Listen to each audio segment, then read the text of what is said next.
Assalamualaikum warahmatullahi wabarakatuh. Alhamdulillahirabbil alamin wassalatu wassalamu ala asrofil anbiya'i wal mursalin wa ala alihi wa sahbihi rasulillahi ajmain. Asyhadu an la ilaha illallah wahdahu la syarikalah wa asyhadu anna Muhammadan abduhu wa rasuluh la nabiyya ba'da amma ba'du. Bersyukur kita kepada Allah Subhanahu wa Ta'ala yang selalu memberikan rahmat, nikmat, dan karunia sehingga kita selalu bisa melaksanakan berbagai kegiatan, berbagai aktivitas sebagaimana biasanya. Tanpa rahmat, nikmat, dan karunia dari Allah Subhanahu wa Ta'ala, tentu kita tidak bisa melaksanakan berbagai kegiatan tersebut seperti sebagaimana biasanya. Jika Allah sudah mencabut kenikmatan sehat kita, mungkin saat ini kita sedang berbaring sakit di tempat tidur, bahkan di rumah sakit. Jika Allah sudah mencabut kenikmatan kehidupan kita di dunia, Allah sudah mencabut nyawa kita, tentunya saat ini kita sudah berbeda alam dengan manusia lainnya. Bersalawat kita kepada Nabi besar Muhammad SAW, pimpinan umat Islam sedunia, dengan mengucapkan Allahumma sholli ala Muhammad wa ala ali Muhammad. Semoga kita bisa menjadi umatnya yang setia, umatnya yang gemar bersalawat, sehingga kita bisa mendapatkan syafaat dari beliau di hari akhirat kelak. Amin amin ya robbal alamin. Pada kesempatan kali ini saya tidak akan memberikan berupa ceramah atau tausiah kepada teman-teman semua. Lebih tepatnya saya akan mengingatkan kita kembali atas kekhilafan atau kesalahan yang sebelumnya kita perbuat. Namun sebelum itu, saya ingin menyampaikan atau mempersembahkan sebuah lagu, sepotong lagu kepada teman-teman. Mungkin teman-teman juga mengetahui lagu yang akan saya bawakan ini. Saya memang tidak lihai atau ahli dalam bernyanyi. Saya juga sadar akan suara saya di sini. Maka dari itu, jika suara saya bagus, jika suara saya memungkinkan untuk bernyanyi, mungkin saat ini saya sudah berada di panggung Liga Dangdut Indonesia 2021.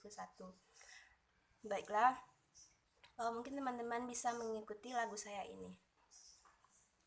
Sepohon kayu daunnya rimbun, lebat buahnya serta bunganya.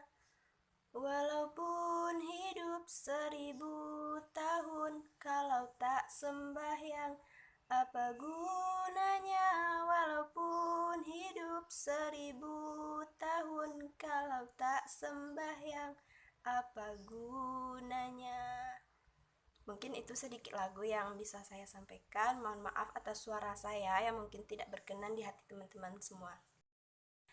Dari sepotong lagu yang saya nyanyikan tadi, mungkin teman-teman sudah bisa menebak yaitu apa tema yang akan saya sampaikan saat ini.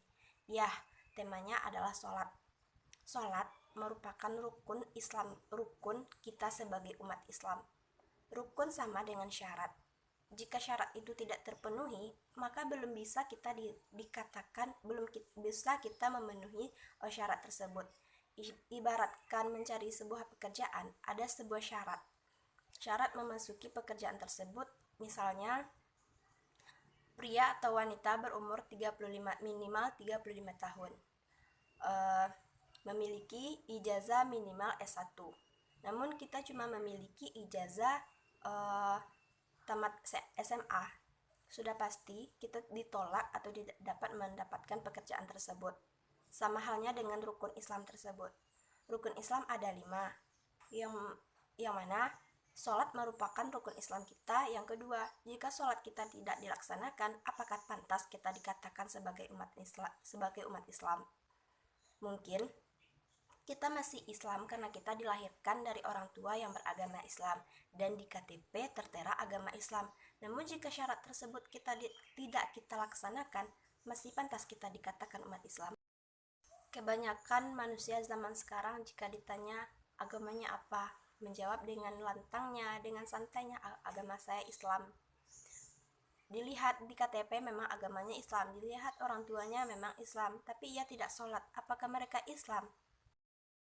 Sholat merupakan tiangnya agama. Sholat merupakan ibadah yang paling wajib kita laksanakan. Karena sholat merupakan ibadah yang harus kita laksanakan, kita jalankan. Kita gemar bersedekah, kita rajin berpuasa, namun kita tidak sholat, tidak ada gunanya kita menjalankan ibadah lainnya.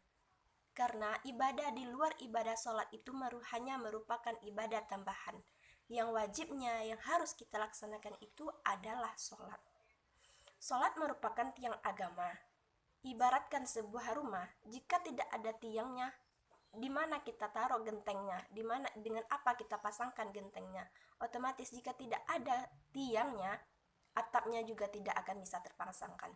Begitu pula dengan agama. Jika tiangnya tidak kita dirikan, yang mana tiang agama itu adalah sholat, maka akan robohlah agama tersebut. Percuma kita hidup di dunia ini, walaupun beribu-ribu tahun, sebagaimana lagu saya tadi, walaupun beribu tahun kita hidup di dunia ini, mencari amalan, bekerja, mencari uang, mencari rezeki, bersedekah, berpuasa, tapi sholat kita tidak laksanakan, tidak ada gunanya. Teman-teman percaya tidak? Jika kita melaksanakan sholat, kita akan selalu dijaga dimanapun dan kapanpun. Inna sholat tanha anil fahsya'i wal munkar. Sesungguhnya sholat bisa menghindarkan kita dari perbuatan keji dan mungkar. Kita melaksanakan sholat, sudah pasti kita dijaga oleh Allah Subhanahu wa Ta'ala. Allah sudah menjanjikan hal tersebut. Karena kita melaksanakan sholat, kita menjadikan kita sebagai manusia dan umatnya yang bertakwa. Bisa kita lihat pada saat sekarang ini, sholat sudah bisa dikalahkan oleh berbagai media. Sholat yang hanya 5 menit kita melaksanakannya, malas untuk melaksanakan. Namun main HP, membaca novel, nonton video, nonton TikTok, bahkan berjam-jam, HP sudah kepanasan, tidak ada capeknya. Namun kita melaksanakan sholat yang hanya 5 menit saja, kita sangat berat, sangat lalai untuk mengerjakannya. Syukur-syukur kalau dikerjakan di ujung-ujung waktunya. Lah ini orang azan, nonton TikTok, scroll TikTok, tidak ada gunanya. Tidak kita hargai orang yang memanggil kita untuk melaksanakan sholat. Kita bekerja di dunia ini mencari rezeki, mencari harta, namun sholat tidak kita laksanakan. Mati kita tidak akan membawa semua harta itu. Kita tidak akan membawa motor kita yang banyak, tidak akan membawa uang, emas, bahkan rumah kita yang bertingkat-tingkat, semua itu akan ditinggalkan. Namun mati kita, meninggal kita akan membawa cuma sehelai kain putih. Dan di dalam kubur langsung kita ditanyakan, malaikat tidak akan menanyakan berapa motor yang engkau tinggalkan, berapa gram emas yang engkau tinggalkan, berapa tingkat rumah kamu yang kamu tinggalkan, apa jabatan kamu yang terakhir kamu tinggalkan, sekolah sampai S berapa kamu. Itu semua tidak ditanyakan oleh malaikat. Cuma malaikat langsung menanyakan bagaimana sholat kita selama hidup di dunia. Jika kita tidak sholat, apa yang harus kita jawab? Walaupun kita persiapkan, kita hafal dari sekarang sebelum kita mati, semua itu tidak akan terjawab. Karena yang menjawab semua pertanyaan dari malaikat tersebut bukan lisan kita, tetapi seluruh anggota tubuh kita yang akan menjawab pertanyaan dari malaikat tersebut. Pesan untuk teman-teman semua, teman-teman seperjuangan yang yang saat ini mungkin mencari jodoh atau pasangan hidup, ajukan persyaratan untuk mendapatkan diri kita itu. Orang tersebut harus rajin sholat. Sholatnya harus benar. Kenapa saya bilang begitu? Dapat kita lihat banyak rumah tangga yang kacau, yang pecah, yang ricuh dalamnya. Kembalikan lagi, lihat sholatnya. Apakah sholatnya betul atau salah? Apakah mereka mengerjakan sholat atau tidak? Saya yakin orang di luar sana yang rumah tangganya kacau, yang selalu ribut, suami dan istri selalu ribut, ricuh setiap harinya, sudah pasti sholatnya bermasalah. Mungkin tidak bermasalah, atau bahkan mereka tidak melaksanakan sholat. Maka dari itu, kita sebagai perempuan, jadikanlah sholat itu sebagai persyaratan wajibnya untuk mendapatkan diri kita. Maka terimalah laki-laki yang saat PDKT ngajak kita bukan ke tempat gelap, tapi membawa kita mencari kiblat. betapa indahnya sebuah rumah tangga yang dihiasi dengan nuansa yang islami, selalu melaksanakan sholat berjamaah setiap harinya. Mungkin itu berupa peringatan untuk mengingatkan kita kembali jika kita selama ini lalai, bahkan sudah lupa akan kewajiban kita sebagai umat Islam. Kita sudah lalai melaksanakan sholat, sudah jarang melaksanakan sholat, maka kembalilah laksanakan sholat. Sholat itu cuma 5 waktu, pagi, siang, sore, malam. Subuh cuma 2 rakaat, zuhur cuma 4 rakaat, asar cuma 4 rakaat, maghrib cuma 3 rakaat, Isya cuma 4 rakaat, dan waktunya sangat panjang. Meskipun waktunya sangat panjang, bukan berarti kita harus melalaikan waktunya. Melaksanakan sholat tidak berat kok. Cuma melaksanakannya dengan niat yang ikhlas, maka akan terasa ringan kita melaksanakannya.